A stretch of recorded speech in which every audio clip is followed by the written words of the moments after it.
Hello and welcome back to BBC World News. Let's return to India. It is a nightmare inside a pandemic. That's how one doctor described the surge in a rare infection that is maiming COVID patients in India.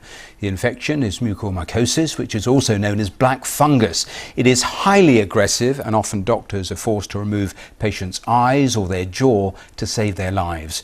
Doctors believe the condition may be triggered by the use of steroids to treat COVID-19 patients. The number of cases is spiking across India. Well, let's talk to Dr. Akshay Nair, who's an eye surgeon in Mumbai. Doctor, thank you so much for being here on the programme. I have to say I had never heard of this infection before, but it sounds absolutely horrendous.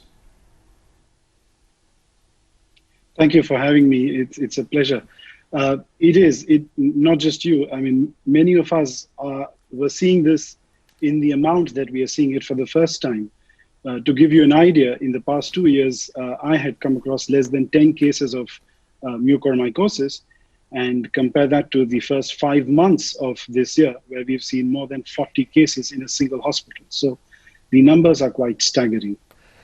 I talked about the horrendous nature of it. Just describe for us, if you could, in simple terms, how patients are presenting themselves. So typically, the disease starts in the nose, where the disease, which is caused by a fungus, invades the nose and then into the spaces around the eyes called the sinuses. And if left untreated, it progresses and gets into the eyes and the structures around it.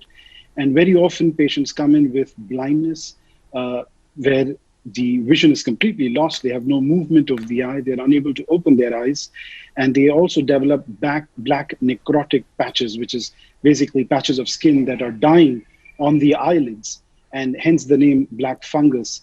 And sadly, there have been cases where patients have had both their eyes involved, which essentially leaves them blind. And you're also seeing young patients with this condition, aren't you? When they arrive, and you described some of the people arriving bleeding or already with a loss of vision, am I right in saying by that stage it's almost too late? It's effectively at that stage a battle to save their lives? It is. The moment it involves the eyes and the space behind the eyes, the next progression of the disease is into the brain, and at which point surgery to save the eyes is a surgery to save the life. And we have had patients who've come in, and even before we could prep them up for surgery or get them fit enough to get into an operating room, they have died. So we are seeing patients who are reaching us quite late, with conditions that are beyond salvageable as well. Yes, which is why that doctor I was quoting earlier described it as a nightmare within this pandemic. Explain a little more, would you, about these are normally patients who've had COVID. You're seeing them a few weeks afterwards.